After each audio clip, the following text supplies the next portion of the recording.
عباس کہتے ہیں عمر آپ اللہ کی کتاب کے مطابق فیصلہ کرنے والے اور تقسیم میں انصاف کرنے والے امیر المؤمنین یہ الفاظ سنتے ہیں دل کو تسلی ہوتی ہے، اٹھ کر بیٹھتے ہیں اور کہتے ہیں ابن عباس قیامت کے دن ان باتوں کی گواہی رب کے سامنے دے گا، ان باتوں کی گواہی کیا قیامت کو بھی دے گا؟ ابن عباس نے کہا ہاں ضرور میں قیامت کو ان باتوں کی گواہی دوں گا جو آج آپ کے سامنے کہہ رہا۔ سیدنا علی رضی اللہ عنہ وارضاہ جنازے پر آتے ہیں اور کہتے ہیں عمر آپ نے اپنے بعد کوئی ایسا نہیں چھوڑا کہ اس جیسے نام اعمال کی میں خواہش کر سکوں، بے شک میں نے اکثر یہ تعریف علی کر رہے ہیں رسول کے صحابی عمر ابن خطاب کی، یہ کہنے والوں کہ عمر علی کے دشمن تھے، نعوذ باللہ ثم نعوذ باللہ، یہ دشمنی تمہارے دل میں ہے، اہل بیت اور صحابہ کے درمیان دشمنی نہیں محبتیں تھی۔ ارے اگر علی کی دشمنی عمر سے ہوتی اپنی بیٹی کا نکاح عمر سے کیوں کرتے؟ جاؤ یہ تو آج بھی جا کر اپنی گلیوں چوراہوں میں پوچھ لو، اپنی بیٹی جو جگر کا ٹکڑا ہوا کرتا ہے کوئی اپنے دشمن کو دے سکتا؟ اور وہ علی ہے جس کے بارے میں یہ بھی نہیں سوچا جا سکتا کہ اس نے ڈر کے دے دی ہوگی، وہ شیر خدا ہے بقول تمہارے اعلانات۔ ہم علی کو اللہ کا اسد مانتے ہیں، اللہ کا شیر مانتے ہیں۔ تم اگر علی اور عمر کے درمیان بغاوت بغض اور نفرت کی باتیں کرتے ہو قیامت کی دیواروں تک اس ایک سال کا جواب تمہاری پوری جماعت نہیں دے سکتی۔ اگر علی کی عمر سے دشمنی تھی اپنی لاڈلی بیٹی کو عمر کے نکاح میں کیوں پیش کیا؟ عمر کو اپنا داماد کیوں بنایا؟ وہ علی کہتے ہیں کہ لوگوں میں نے اپنے رسول صلی اللہ علیہ وسلم کو اکثر یہ کہتے ہوئے سنا کہ میں ابو بکر اور عمر نکلے، ابو بکر اور عمر اور میں نے یہ کیا، میں نے ابو بکر اور عمر نے یہ کام کیا۔ جس طرح اللہ کے حبیب آپ کو اپنی زندگی میں ہر بات میں اور ہر معاملے میں شریک فرماتے، مجھے پہلے ہی یقین تھا کہ اللہ آپ کو ان دونوں کے ساتھ جگہ عطا فرمائے گا۔ سیدنا عثمان اور سیدنا علی کا فرمان ہے جو کوئی امین اور قوی کو دیکھنا چاہتا ہے وہ عمر فاروق کو دیکھ لے۔ سیدنا عثمان رضی اللہ عنہ وارضاہ فرمایا کرتے تھے عمر کا باطن عمر کے ظاہر سے زیادہ خوبصورت تھا۔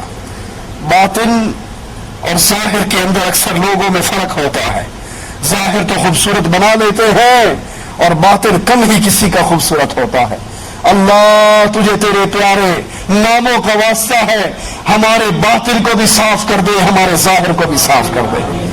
سیدنا عثمان کہتے ہیں امیر عمر کا باطن امیر عمر کے ظاہر سے زیادہ خوبصورت تھا اور ہم میں سے کوئی بھی اس کے مثال کا نہیں ہے۔ سیدنا علی فرماتے ہیں اللہ تعالیٰ نے ابو بکر و عمر کو قیامت تک آنے والے سلطانوں کے لیے حجت بنایا۔ اللہ کی قسم وہ دونوں سبقت لے گئے اور بعد والوں کو سخت مشکل میں چھوڑ گئے، ان کی یاد میں امت مغموم رہے گی، غم کے اندر رہے گی۔ سیدنا طلحہ اور سعد بن ابی وقاص فرماتے ہیں اللہ کی قسم ہم اسلام لانے میں تو پہل کرنے والے تھے، ہم ہجرت کرنے میں پہل کرنے والے تھے، لیکن عمر دنیا میں ہم سے زیادہ زاہد تھے اور آخرت کے بارے میں وہ ہم سے زیادہ راغب تھے۔ ابو عثمان فرماتے ہیں کہ انہوں نے سیدنا عمر کی چادر میں چمڑے کے ٹیمن دیکھے۔ یہ کہنے والوں کہ عمر نے علی کی خلافت کو چھینا تھا، غصب کیا تھا۔ کبھی یہ تو سوچو عمر نے اگر خلافت کو غصب کیا تو اپنے لیے کیا بنایا، اپنے لیے کیا اکٹھا کیا، اپنے لیے کون سے آرام کا سامان پیدا کیا؟ اب عثمان گواہی دے رہے ہیں میں نے عمر کی چادر کو دیکھا، وہ چادر پھٹ گئی تو چمڑے کا ٹکڑا لگا کر وہاں پر پیمن لگا لیا۔ انس فرماتے ہیں کہ عمر فاروق کے دونوں کندھوں کے درمیان 4 چمڑے کے ٹکڑوں کا پیوند لگا ہوا۔ انس فرماتے ہیں میں نے اپنی آنکھوں سے دیکھا۔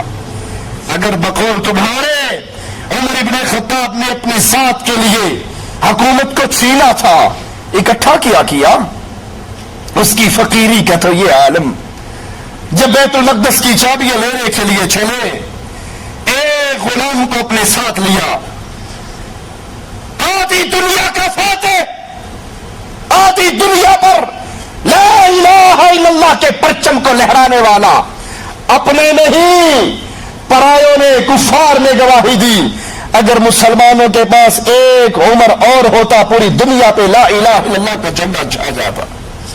ایک غلام کو لے کر جا رہے ہیں، اور یہ نہیں کہ غلام چل رہا ہے اور امیر سوار ہے، اس کے ساتھ فاصلہ طے کر لیتے ہیں، کچھ سفر امیر عمر سواری کرتے ہیں، غلام مہار پکڑ کے چلتا ہے، پھر امیر المؤمنین آدھی دنیا کے فاتح وہ مہار پکڑ کے چلتے ہیں، غلام کو سواری پہ بٹھا دیتے ہیں۔ کوئی عمر کی مثال کہاں سے لائے گا؟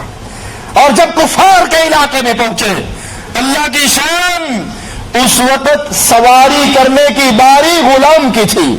غلام نے کہا امیر المؤمنین اب تو کافروں کا علاقہ آ رہا ہے، میں اپنی باری آپ کو دیتا ہوں، قربان کرتا ہوں، اللہ کا واسطہ ہے آپ نیچے نہ اتریے وگرنہ ہماری بےزتی ہوگی کہ امیر المومنین کا غلام سواری کر رہا ہے اور خود اس کے خادم بن کر آگے چل رہے ہیں، آپ اوپر سوار رہیے۔